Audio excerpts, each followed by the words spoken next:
আজকে রাত্রে খাওয়া দাওয়া হয়েছে তো? তাহলে ওই আল্লাহ, যে আল্লাহ খাওয়াইলো, যে আল্লাহ হাঁটায় হাঁটায় এই ময়দান পর্যন্ত আনলো। বাজারে অনেক মানুষ ঘোরাফেরা করতেছে, হুজুর বলল যে বাজারে অনেক মানুষ, প্যান্ডেলে মানুষ নাই।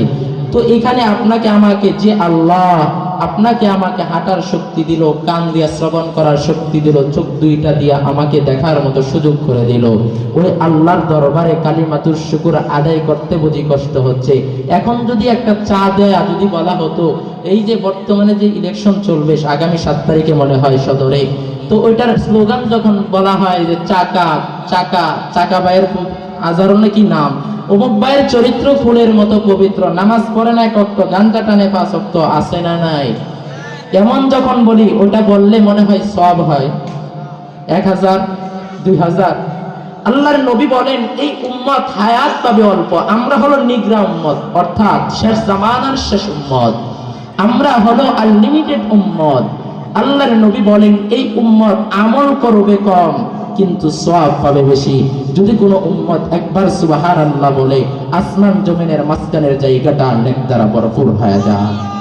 শুধু তাই নয়, নবীজি বলে একবার আল্লাহু আকবার বলবে 4000 সওয়াব আল্লাহ আমল নামায় লিখে দিবে। বলেন না সুবহানাল্লাহ। আমি আপনাদের সামনে পবিত্র কালামুল্লাহ থেকে একটি আয়াত কারিমা তেলাওয়াত করেছি, সূরাতুল আলে ইমরানের 31তম আয়াত। নবীজি সাল্লাল্লাহু আলাইহি ওয়াসাল্লাম, এই আয়াত নাজিল হয়েছে খন্দকের যুদ্ধে। রাসূল সাল্লাল্লাহু আলাইহি সাল্লাম কাজ করতেছেন, সমস্ত সাহাবায়ে কেরামদেরকে কাজ ভাগ করে দিতেছেন, কে কোন জায়গাটুকু খনন করবে। খন্দকের যুদ্ধ, গর্ত খননের একটা যুদ্ধ। নবী যে জায়গাটা নিজের নামে লিখলেন, শক্ত পাথুরিয়া জায়গা, নবী নিজের নামে লিখলেন, নিজে খনন করবে। ওই সময় কিছু কিছু সাহাবীরা, মুনাফিক মার্কা সাহাবীরা, পাথুরিয়া শক্ত জমিন খুঁড়তে বড় কষ্ট হয়, নবীর কাছে যায় বলে, নবী অজুহাত দেয়, আমার বাড়িতে বিবি একা, বাড়িতে যাইতে হবে। সাহাবায়ে কেরাম বলে ঠিক আছে তুমি চলে যাও। আরেকজন যায় বলে ইয়া রাসূলুল্লাহ মা বাড়িতে একা, বলে ঠিক আছে তুমি চলে যাও। এইভাবে যখন যাওয়া আরম্ভ করছে, আসমানের মালিক দেখতেছে, ডাক দিয়া কয় ও জিবরাইল, এই মুহূর্তে উড়াল দিয়ে আমার বন্ধুর কাছে আয়াত নাজিল করে দে। আয়াত শুনে যেন সাহাবায়ে কেরাম জান বাজি রেখে যেন নবীর সাথে কাজ করে এই যুদ্ধের ভিতরে জয়লাভ করার জন্য। বলি আল্লাহু আকবার। আয়াত নাযিল হলো কুল ইন কুনতুম তুহিব্বুনাল্লাহ ফাত্তাবিউনি ইউহিব্বুকুমুল্লাহ। আল্লাহ পাক রব্বুল আলামিন তার পয়গম্বর হাবিবুল্লাহকে ডাক দিয়া কয়, পয়গম্বর কুল, হে নবী আপনি উম্মতদেরকে জানা দেন, ইন কুনতুম তুহিব্বুনাল্লাহ, যারা আমি আল্লাহকে ভালোবাসতে চাই, আমি আল্লাহ ওই বান্দাটাকে ভালোবাসি, মহব্বত করি, এমনটা যারা চায়, ও পয়গম্বর ওই তামাম দুনিয়ার উম্মতদেরকে জানায়া দেন, তারা যেন নবী আপনাকে অনুসরণ করে, অনুকরণ করে। আল্লাহ পাক রব্বুল আলামিন মায়ার নবীকে জানাইয়া দেয়, পয়গম্বর উম্মতদেরকে জানাবেন, আমি আল্লাহকে যদি ভালোবাসতে চাই, তারা যেন নবী আপনাকে আগে ভালোবাসে। নবীকে যদি তুমি পূর্ণাঙ্গ ভালোবাসতে পারো, নবীকে কেমনে ভালোবাসবো? মায়ার নবী বলে, মান আহাব্বা সুন্নতি ফাকাদ আহাব্বানি ওয়া মান আহাব্বানি কানা মাই ফিল জান্নাহ। যারা আমি নবীকে ভালোবাসতে চাও, তারা আমি নবীর সুন্নাতগুলোকে ভালোবাসো। আমি নবীর সুন্নাতগুলো দিয়ে যদি তুমি ভালোবাসতে পারো,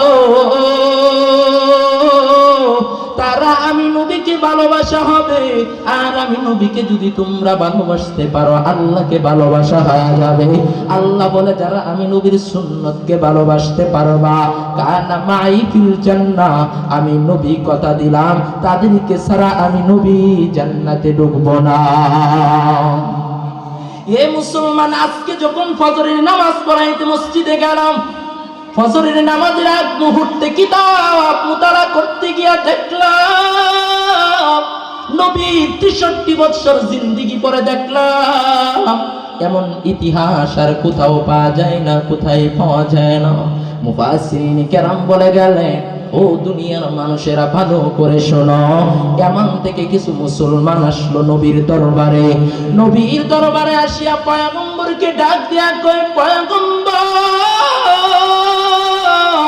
ও নবী নবী আমার, আমরা ইয়ামানের বাসিন্দা, আমরা মুসলমান সংখ্যা অনেক বেড়ে গেলাম, এই বাড়ার কারণে আমাদেরকে খুব একটা গভর্নর দিতে হবে, আর একজন বিচারপতি দিতে হবে, আর একজন আপনার বিচারপতি, 3 নম্বর আপনি একজন গভর্নর, একজন বিচারপতি, আর একজনকে বানাইয়া তো আপনি 3 জন লোক আমার এমানের ভিতরে দিতে হবে, যিনি বিচার করবেন। ওই বান্দাটা একজন বিচারক চাইলেন, একজন প্রতিনিধি চাইলেন, যেই বান্দাটাকে নিয়া আল্লাহর নবী ডাক দিয়া কই, সাহাবীরা ভালো করে শোনো, এই মুহূর্তে মদিনার ভিতরে যুদ্ধ চলতেছে, এখন যদি তুমি তাদেরকে নিয়ে যাও 3 জন দেওয়া সম্ভব না, তবে একজনকে আমি দিয়া দিতেছি, একজনকে তুমি নিয়ে যাও 3 জনের কায়েম মাকাম, যিনি একজনের ভিতরে সব এলেন তার ভিতরে দেওয়া আছে। মায়ার নবীকে ডাক দেয়, আমাদের বাসিন্দারা ডাক দেয়, কই পয়গম্বর ওই সাহাবীর নাম কি? বলে ওই সাহাবীটার নাম হলো আমার আদরের মুআজ ইবনে জাবাল। হযরত মুআজ ইবনে জাবালকে পাঠায়া দিল। কোন জাবাল জানো? যেই জাবালকে আমার পয়গম্বর খুব আদরে রাখতেন, কাছাকাছি রাখতেন। ওই মুআজ ইবনে জাবাল অনেক লম্বা ইতিহাস। ওই মুআজ ইবনে জাবালকে যখন মায়ার নবী দিয়া দিল, মায়ার নবী পিছনে পিছনে যায়, সরওয়ারে দো আলম নবী যখন পিছনে পিছনে যায় রে বান্দা, আর ওই দিক দিয়া হযরত মুআজ সরওয়ারে দো আলম নবী হাইটা হাইটা যায়, আর মুআজ ইবনে জাবাল রাদিয়াল্লাহু তাআলা আনহু তিনি ঘোড়ার ভিতরে সওয়ার হয়ে যাইতেছে। যখন কিনা হাঁটতে হাঁটতে মদিনার পথ পার হয়ে গেল, সীমান্ত পার হয়ে গেল, এই সীমান্ত পার হওয়ার আগে হযরত মুআজকে আমার নবী ডাক দিয়া কই, রে মুআজ,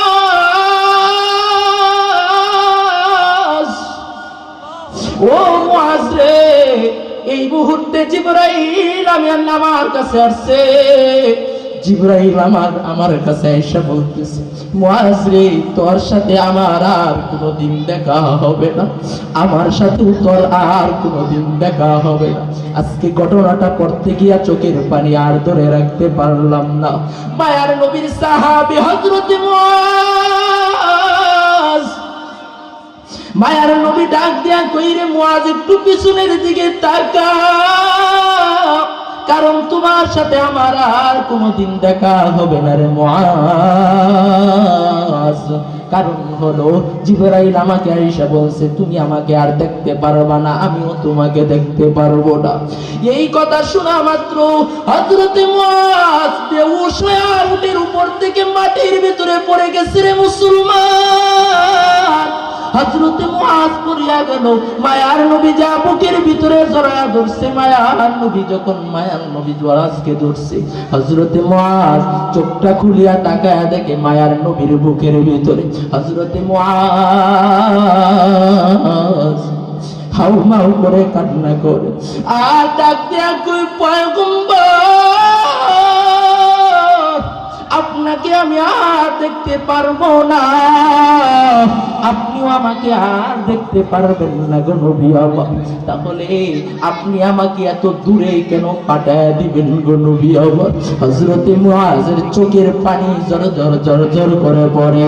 মায়ার নবী ডাক দিয়া কই, রে মুআজ,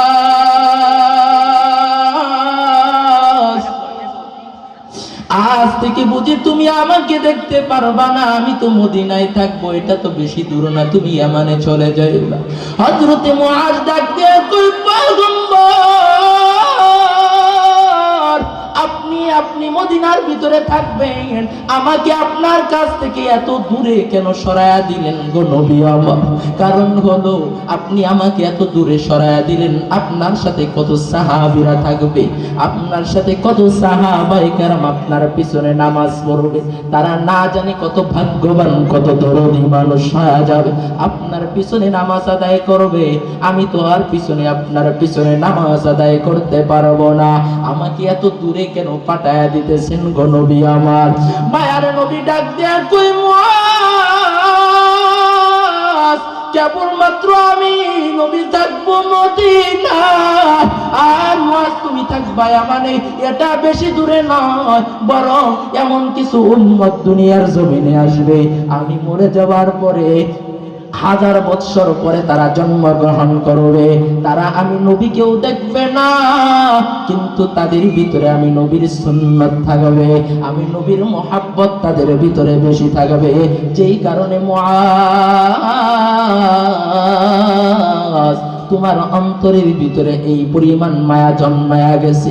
এরা আমাকেও দেখবে না, 1000 বৎসর পরে জন্মগ্রহণ করবে, এরপরে যখন দুনিয়ার জমিনে আগমন করবে, এ মুআজ, তার প্রতি আমি নবীর প্রতি এদের মায়া বেশি থাকবে। যার ভিতরে আমি নবীর সুন্নাত থাকবে, আমি নবী এদেরকে ছাড়া, একটা উম্মত ছাড়া আমি নবী জান্নাতে ঢুকবো না। ও আজকের আগো, আজকে দুনিয়ার মুসলমান, সম্মগঞ্জের মুসলমান, ভালো করে শুনিয়া না, ওই নবীর মায়া, নবীর মুহাব্বত যদি তোমার অন্তরে ঢুকাইতে পারো, মায়ার নবী ডাক দিয়া কয়, লা ইউমিনু আহাদুকুম হাত্তা আকুনা আহাব্বা ইলাইহি মিন ওয়ালিদিহি ওয়া ওয়ালাদিহি ওয়ান নাসি আজমাইন। যতক্ষণ না পর্যন্ত তোমার অন্তরে তোমার মা বাবা ভাই বোন আত্মীয় স্বজনের চাইতে আমি নবীর মুহাব্বত তোমার অন্তরে বেশি না থাকবে, ততক্ষণ পর্যন্ত তুমি প্রকৃত মুমিন হতে পারবা না।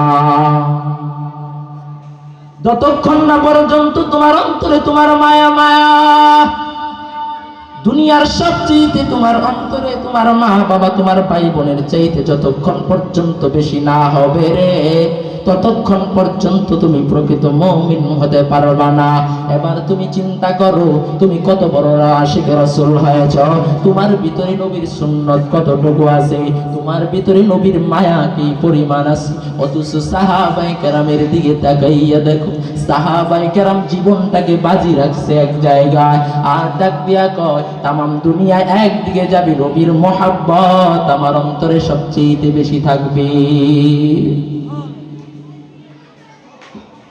নবীর একজন হাফসি গোলাম হযরতে বেলাল, যেই বেলালকে মানুষগুলো কাওয়া বলে গালি দেয়, দুনিয়ার মানুষ যতই কালো হোক না কেন, হযরতে বেলালের মানে আর মানুষ কালো হোক না কেন, হাতের তালু কিন্তু সাদা দেখা যায়। হযরতে বেলালের হাতের তালুটা পর্যন্ত কালো ছিল, এমন সাহাবী ছিল হযরতে বেলাল হাবশী। কিন্তু ওই বেলালের মুহাব্বতে হযরতে বেলাল কি পরিমাণ সম্মান! মায়ার নবী মেরাজ থেকে আইসা ফজরের পরে ডাক দিয়া কয়, আইনা বেলাল, ও বেলাল তুমি কোথায়? হযরত বেলাল মজলিসের পিছন দিক দিয়া দাঁড়ায়া গেল। আমার নবী তাকায়া দেখে বেলালের চোখ বেয়ে বেয়ে বেয়ে বেয়ে পানিগুলো পড়তেছে। এবার আমার মায়ার নবী ডাক দিয়া কই, রে বেলাল, তোমার চোখের ভিতরে কেন পানি দেখা যায়?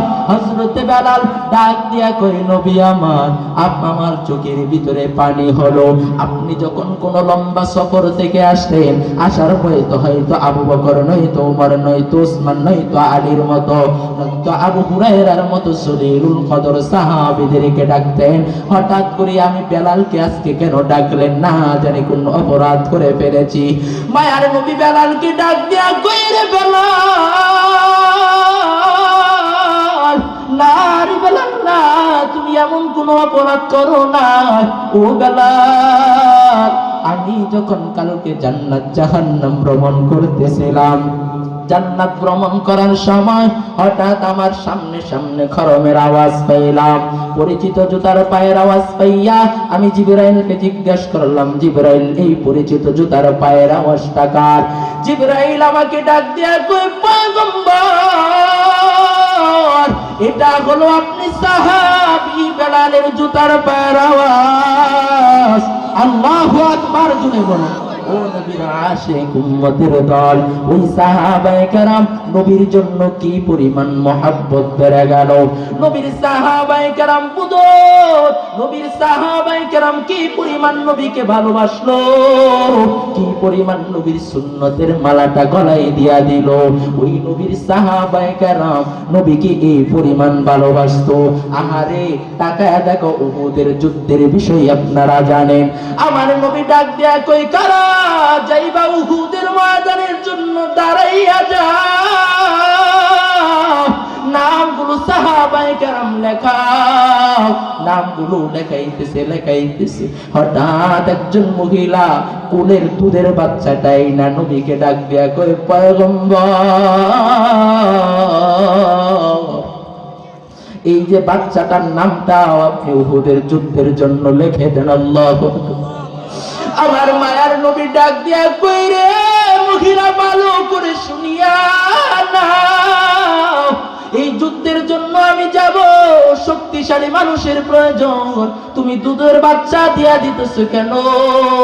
এবার মহিলাটা মায়ার নবীকে ডাক দিয়া কই, নবী আমার, ও পয়গম্বর, ও নবী আমার, দুশমনেরা আপনাকে লক্ষ্য করে যখন তীর নিক্ষেপ করবে গো নবী আমার, ডান দিক দিয়ে যখন তীর নিক্ষেপ করবে এই শিশু বাচ্চাটাকে ডান দিক দিয়া ধরে দিবে।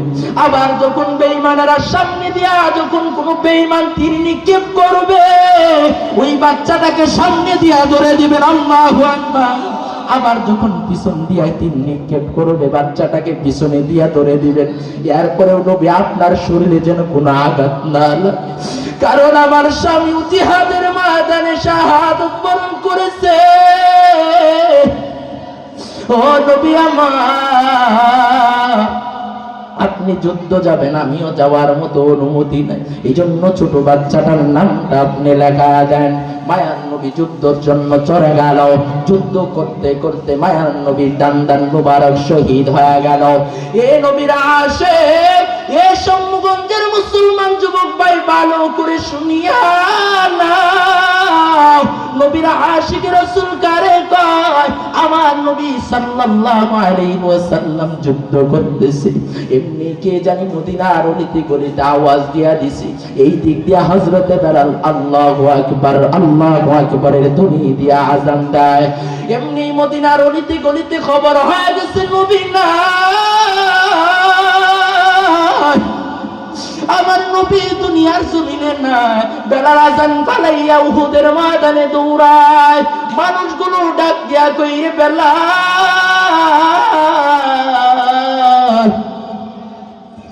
আযান কি শেষ করবেন রে বেলাল? হযরত বেলাল ডাক দিয়া কই, যে শহরে নবী থাকবে না আমি বেলাল কার জন্য আযান দিব? মায়ার নবী যুদ্ধের শেষ রমণীত হয়ে গেল। আমার মায়ার নবী আমার আরেকজন সাহাবী ছিল যার নাম হলো হযরত সাদ রাদিয়াল্লাহু তাআলা আনহু। ওই সাহাবীকে মায়ার নবী, কালো সাহাবী হযরত সাদ, মায়ার নবী তাকে বিবাহের জন্য পাঠায়া দিয়েছে। অনেক লম্বা ইতিহাস। আল্লাহর নবী যায় কয়, এ সাদ বিবাহ করবি নি? বলে, আমি এত কালো মানুষ, আমাকে তো কেউ মদিনার কোন বাচ্চা কোন মহিলা আমার কাছে বিবাহ দিতে চায়। মায়ার নবী দরখাস্ত পাঠাইলো, সাহাবীর মেয়ে আছে অনেক সুন্দরী একটা মেয়ে, দরখাস্ত পাঠাইলো, দরখাস্ত কবুল করে নিল। আগেই কবুল করে নাই, নবীর কথা শোনার পরে কবুল করে নিয়েছে। মহিলাটা যখন শুনছে নবী পাঠাইছে, বাবাকে ডাক দিয়া কই, বাবা বিশ্ব নবী পাঠাইছে, ফিরাইয়া দিও না। এই নবী যে সন্তানই পাঠাইছে না কেন, একে ফিরাইয়া দিও না, আমার কাছে যাইতে হবে। আমার নবী এবার ডাক দিয়া কই, সাদ তোমার কাছে কি দেনমোহর আছে? বলে, না, মোহরের কোনো টাকা নাই। মায়ার নবী চারজন সাহাবীর কাছে পাঠায়া দিল। অনেক লম্বা ইতিহাস।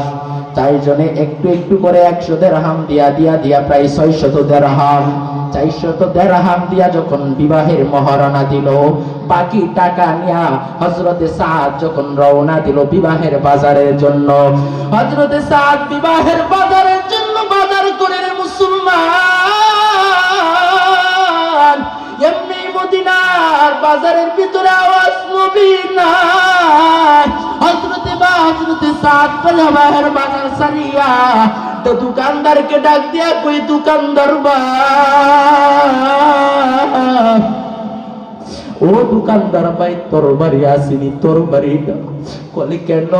তুমি তো বিবাহের বাজারের জন্য আসছো। এই কথা বলতে এবার হযরতে সাদ দোকানদারকে ডাক দিয়া কই, দোকানদার ভাই, আমার নবী থাকবে যুদ্ধে, দান শহীদ হয়ে যাবে, আমি সাদ বিবাহের মসনদে বলবো না। না, হযরতে সাদ ডাক দিয়া কই, ও দোকানদার ভাই, তরবারিটা দাও। একটা তরবারি কিনলেন, একটা তরবারি কেনার পরে আরেক কিছু টাকা দিয়া ঘোড়া কিনলেন। তরবারি আর ঘোড়া দিয়া যখন কিনা, হযরতে সাদ একটা কালো কাপড় শরীরের ভিতরে পেঁচাইয়া উহুদের ময়দানের দিকে দৌড়াইয়া, কারণ হলো যদি আবার নবী দেখতে পায় তাহলে তাকে ফিরাইয়া দিবে, যুদ্ধ করতে দেবে না। হযরতে সাদ কালো কাপড় পেঁচাইয়া যুদ্ধের জন্য রওনা হয়ে গেল। যুদ্ধ করতেছে, যুদ্ধ করতে করতে শত শত কাফেরদেরকে কচু কাটা করে ফেলেছে। আমার নবী যখন এই দিক দিয়া তাকায়া দেখতেছে, নবীকে গর্তের ভিতরে পালায়া দিছে, সাহাবাই কেরাম গর্ত থেকে তুলেছে। আমার নবী যখন একটু বসেছে, এবার মায়ার নবী তাকায়া দেখে একজন সাহাবী, মুখটা শুধুমাত্র চোখগুলো দেখা যায়, আর কিছুই দেখা যায় না, শরীরটা পুরো কালো কাপড় দিয়া ঢেকে ফেলেছে। ও সম্মুগঞ্জের মুসলমান আশিক রাসূল কারে কয়, আমার নবী তাকায়া দেখে আর কাফেররা ডাক দিয়া কই, কোন এই সাহাবা, যে সাহাবা আজকে যুদ্ধের জন্য রওনা হয়ে গেল, আজকে কাফেরদেরকে কচু কাটা করতেছে মুসলমানের পক্ষ হইয়া, কে এই সাহাবা? হযরতে সাদ রাদিয়াল্লাহু তাআলা আনহু। যুদ্ধও করতেছে একটা বেঈমান কাফের আইসা হযরতে সাদের পিছনে একটা তীর দিয়ে আঘাত করেছে। হযরতে সাদের যখন আঘাত করেছে, হযরতে সাদ হুমড়ি খায়া জমিনের ভিতরে পড়ে গেছে। হযরতে সাদ যখন জমিনে পড়ে গেছে, কাপড়টা সরে গেছে, মায়ের নবী তাকায়া দেখে, আমার সাদ পাঠাইছি যুদ্ধে বিবাহের জন্য, যুদ্ধ কেন আসলো? মায়ের নবী যা দৌড়াইয়া হাঁটতে পারে না, ওই নবী যা হযরতে সাদকে জড়ায়া ধরছে। হযরতে সাদকে বুকের ভিতরে জড়ায়া ধরিয়া হাত বুলায় আর ডাক দেয়া কই, সাদ, তোমাকে না করলাম যুদ্ধে আইসো না, তোমাকে বিবাহের জন্য বাজার করতে পাঠায়া দিলাম, কেন তুমি আজকে যুদ্ধের ময়দানে আসলা? হযরতে সাদ নবীকে ডাক দেয়া কই, নবী আমার, আমি যদি আজকে যুদ্ধের ময়দানে চলে যাইতাম তাহলে এই বদকতি হাত দিয়া কে আমাকে মাথার ভিতরে হাত বুলাইয়া দিত?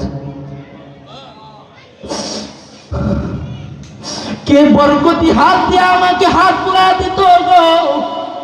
ও নবী আমার, ও পয়গম্বর, কে আমাকে আমার কপালে চুমু দিত? ও পয়গম্বর, আমি এইভাবে যখন চলে আসবো, আপনার মুলাকাত পাওয়া যাবে, আমি কোশ্চিন কালেও ভাবে না। ও নবী, আপনি জিহাদের ময়দানে শহীদ হয়ে যাবেন, আর আমি সাদ যুদ্ধের ময়দান থেকে যাব না, যুদ্ধে আসবো না, এটা কোশ্চিন কালেও হতে পারে না। নবীর একজন সাহাবী হযরতে সাদের ইন্তেকালের পর্যায়ে হয়ে গেল। মায়ার নবী যখন মুস্কি মুস্কি হাসতেছে, আবার মায়ার নবী চেহারাটা ফিরায়া নিল। সাহাবায়ে কেরাম মায়ার নবীকে ডাক দিয়া কই, পয়গম্বর, আপনি মুস্কি মুস্কি হাসলেন, আবার চেহারাটা কেন ফিরায়া দিলেন? মায়ার নবী ডাক দিয়া কই, সাহাবায়ে কেরাম ভালো করে শুনিয়া না, আমার সাদের জান্নাতের ফেরেশতারা জান্নাতি রুমাল নিয়া, আমার জান্নাতি ফেরেশতারা জান্নাতি রুমাল নিয়া যখন আমার সাদের হযরতে সাদের যখন কিনা তার রূহটা নেওয়ার জন্য জান্নাতের ফেরেশতারা আসতেছে, আবার কেন চেহারা ফিরায় নিলেন গো নবী আমার? এবার নবী আমার ডাক দিয়া কই সাহাবায়ে কেরাম,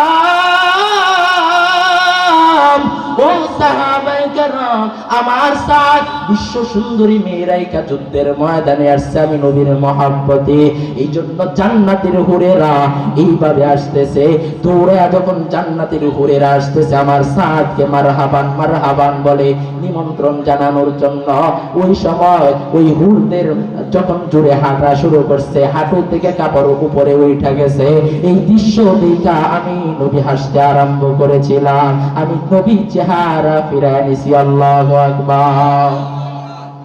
আমার নবী যুদ্ধ শেষ, মায়ার নবী সাহাবায়ে কেরামদেরকে ডাক দিয়া কই সাহাবায়ে কেরাম, কারা জানি আজকে যুদ্ধের জন্য আল্লাহর মুলাকাতের জন্য শহীদ হয়ে গেছে, তাদের লাশগুলো একত্রিত করো, বিনা গোসলে দাফন করে দাও। মায়ার নবী ডাক দিয়া কই সাহাবীরা সব লাশগুলো একত্রিত করো। এমনি মায়ার নবী তাকায় দেখে একজন মহিলার আওয়াজ, যুদ্ধের ময়দানে একজন মহিলার আওয়াজ শোনা যায়। মায়ার নবী ডাক দিয়া কয় ও সাহাবায়ে কেরাম, কোন মহিলা আজকে যুদ্ধের জন্য আসছে? যুদ্ধের ময়দানে মহিলা কেন? মহিলাটা মায়ার নবীকে ডাক দিয়া কয় পয়গম্বর, আপনি সকল লাশগুলোকে আপনি বিনা গোসলে দাফন করে দিবেন, কিন্তু আপনার একজন সাহাবী যার নাম হলো হযরতে হানজালা, ওই হানজালার বিবি আমি গতকালকে বিবাহ করেছি, ওই হানজালা যদি দুনিয়াতে বেঁচে থাকে তো আলহামদুলিল্লাহ, আর যদি শাহাদাত বরণ করে ও নবী আমার তাকে বিনা গোসলে দাফন করবেন না গো পয়গম্বর, কারণ এই হানজালা আপনার সাহাবী হানজালা বিনা গোসলে আপনি দাফন করবেন না গো নবী আমার, কারণ যখন বাসর রজনী শেষ হয়েছে তো লঙ্গি তলিয়া নিয়ে যখন গোসলখানায় ঢুকবে গোসলের জন্য, ফরজ গোসলের জন্য, ওই সময় মদিনার অলিতে গলিতে আওয়াজ, আমার নবী নাই, আমার নবী না, আমার স্বামী হানজালা দৌড়াইয়া ডাক দিয়া কয় ও প্রাণের বিবি তরবারিটা আমার হাতে দাও, তরবারি নিয়ে জিহাদের ময়দানের দিকে চলে আসছে। আমি বললাম প্রাণের স্বামী আপনি একটু ফরজ গোসলটা শেষ করে যান। আমাকে ডাক দিয়া কয় ও প্রাণের স্ত্রী, যেই নবীর জন্য আমি হানজালা আজকে মুসলমান হয়েছি, ওই নবী যদি না থাকে আমি হানজালা দুনিয়াতে থেকে কোনো লাভ না। ও নবী আমার ওই হানজালাকে গোসল না দিয়া আপনি বিনা গোসল না দিয়া কবরস্থ করবেন না। মায়ার নবী এমনি জিবরাইল আমিনের আগমন, জিবরাইল আমিন ডাক দিয়া কয় পয়গম্বর আপনার সাহাবী হানজালাকে দুনিয়ার পানি দ্বারা গোসল করানো হবে না, আপনার সাহাবী হানজালার গোসল আসমানের পানি দিয়া ফেরেশতারা আসমান হাউজে কাউসারের পানি দিয়া করাইতেছে। আল্লাহু আকবার। আমার নবী ডাক দিয়া কই সাহাবায়ে কেরাম কয়টা লাশ জমায়েত করেছো? আমার নবীকে এবার ডাক দিয়া কয় 68টা, এটা নিয়ে 69টা লাশ। মায়ার নবী ডাক দিয়া কয় আরেকটা লাশ আছে, তাড়াতাড়ি সাহাবায়ে কেরাম খুঁজে বের করো, কারণ আমি নবী দেখছি, স্বপ্নে দেখছি 70টা উট আল্লাহর রাস্তায় কুরবানি করে দিয়েছি। আমার মনে হয় 70টা সাহাবীর লাশ আজকে ময়দানের ভিতরে আছে। সাহাবায়ে কেরাম খুঁজতে পাহাড়ি আর ওই পাহাড়ের উপরে তাকায় দেখি একজন সাহাবীর লাশ, যার হাতগুলো কাটা, পাগুলো কাটা, কানটা কাটা, নাকটা আলাদা কাইটা রাখছে, পাটা আলাদা কাইটা রাখছে, এমনকি লজ্জাস্থানটা পর্যন্ত কাইটা আলাদা করে রাখছে। কে যেন কলিজাটা বের করে সিবাইয়া রাখছে। আমার নবী সাহাবায়ে কেরাম চিনে না। মায়ার নবী যা ডাক দে, মায়ার নবীকে সাহাবায়ে কেরাম ডাক দেয়া কই পয়গম্বর, ও নবী আমার, একটা সাহাবীর লাশ পেয়েছি, তবে সাহাবী নাকি আমি চিনি না, আমরা চিনি। আপনি যদি আসতেন তাহলে মনে হয় সাহাবীর লাশটা খুঁজে বের করা যায়। মায়ার নবী গেলেন। মায়ার নবী যখন আস্তে আস্তে করে হাত লাগায়, পা লাগায়, আর মায়ার নবী ফুফাইয়া ফুফাইয়া ছোট বাচ্চাদের মতো কান্না আরম্ভ করছে। মায়ার নবী ডাক দিয়া কই সাহাবায়ে কেরাম, তোরা কি চিনুস না এটা আমার আমির হামজার লাশ? মদিনায় যখন আসলাম আমার মা নাই, আমার বাবাও নাই। আমি নবী দুনিয়াতে আসা 6 মাস পূর্বে বাবা হারাইলাম। যখন দুনিয়াতে আসতাম 6 বছর বা 4 বছর বয়সে আমার মা হারায় গেল। ওই সময় মক্কার মানুষেরা এসে আমাকে তিরস্কার করত, এই চাচা রাখলে তোরা আজ পর্যন্ত আমি নবী হয়ে গেলাম, তোরা কি চিরুস না নবীর আমিরে হামজার লাশটাকে যখন টুকরো টুকরো করে ফেলছে। এ নবীর আশিক রাসূল শুনো, ওই নবীর মুহাব্বত অন্তর নিয়ে যদি সামনে আগাইয়া যাও, নবী বলে কানা মাই ফিল জান্নাহ, আমি নবী কথা দিলাম এদেরকে ছাড়া আমি নবী জান্নাতে ঢুকবো না। এই সম্মুখগঞ্জ ময়মনসিংহের মুসলমান বাবারা ভালো করে শুনিয়া নাও, নবীর আদর্শের মালাটা যদি তুমি গলায় পড়তে পারো, সাহাবায়ে কেরামদেরকে নবী যেটা বলেছেন কানা মাই ফিল জান্নাহ, আমি নবীর সুন্নাত গুলো যদি তুমি আঁকড়ায়া ধরতে পারো, আমি নবী কথা দিলাম তাদেরকে ছাড়া আমি নবী জান্নাতে প্রবেশ করব না। এই নবী কেমন মায়ার নবী আমার জানো? মায়ার নবীর মুহাব্বত শুধু মানুষের অন্তরে ছিল না, ওই উহুদ পাহাড় মায়ার নবী যখন মক্কা মদিনা থেকে বাইরে বের হইতেন, আবার যখন মদিনায় ঢুকতেন, তো উহুদ পাহাড় দেখা দেখা মায়ার নবী মসজিদে নববী থেকে বাইরে বের হইতেন। আবার যখন মসজিদে নববীতে ঢুকতেন, উহুদ পাহাড় দেখা দেখা মায়ার নবী মসজিদে নববী থেকে বের হইতেন। আল্লাহর নবী একদিন মসজিদে নববী থেকে বাইরে বের হয়েছে, ঘটনা চক্রে আল্লাহর নবী অন্য রাস্তা দিয়া মদিনায় ঢুকতেছে। এমনি জিবরাইল আমিনের আগমন। জিবরাইল আমিন মায়ার নবীকে ডাক দিয়া কয় পয়গম্বর, ওই দিক দিয়া উহুদ পাহাড় কান্না আরম্ভ করছে। আল্লাহু আকবার। আমার নবী জিবরাইলকে ডাক দিয়া কই জিবরাইল, উহুদ পাহাড় কেন কাঁদে রে? জিবরাইল আমিন নবীকে ডাক দিয়া কই নবী, আপনি যখন প্রতিদিন ওই রাস্তা দিয়া যাইতেন, উহুদ আপনাকে দেখতো, আপনি যখন মদিনায় ঢুকতেন তো উহুদ আপনাকে দেখতো, আপনি উহুদ পাহাড়কে দেখতেন। আজ থেকে আপনাকে আর উহুদ দেখবে না, আপনি উহুদকে দেখেন নাই। এই বিরহ বেদনায় উহুদ পাহাড় আপনি নবীর জন্য কান্না আরম্ভ করছে। আল্লাহু আকবার। ওই নবীর জন্য শুধুমাত্র পাহাড় কাঁদে না, ওই নবীর জন্য গাছ পর্যন্ত কান্নার আওয়াজ। নবী খুতবা দিতেন খেজুর মরা খেজুর গাছ, উস্তুনে হান্নারা মজা খেজুর গাছ, ওই খেজুর গাছের ভিতরে নবী পিঠ লাগাইয়া খুতবা দিতে। মায়ার নবীর কাছে একজন সাহাবী, নবীর একজন বড় আশিক, একজন মহিলা নবীর প্রেমে পাগল হয়ে গেছে। নবীকে ডাক দিয়া কয় পয়গম্বর, ও নবী আমার ভালো করে শুনিয়া নেন, ও পয়গম্বর আপনি এই মরা খেজুর গাছের ভিতরে হেলান দিয়া খুতবা দেন, সহ্য হয় না, একটা কাঠের মেম্বার বানায় দেই। মায়ার নবী ডাক দিয়া কয় ঠিক আছে, কাঠের মেম্বার বানাইয়া নাও। পরের জুমায় যখন কাঠের মেম্বার নিয়ে মায়ার নবীর সামনে হাজির, মায়ার নবী ডাক দিয়া কই সাহাবায়ে কেরাম, এই মেম্বারটা খেজুর গাছ বরাবর রাখো।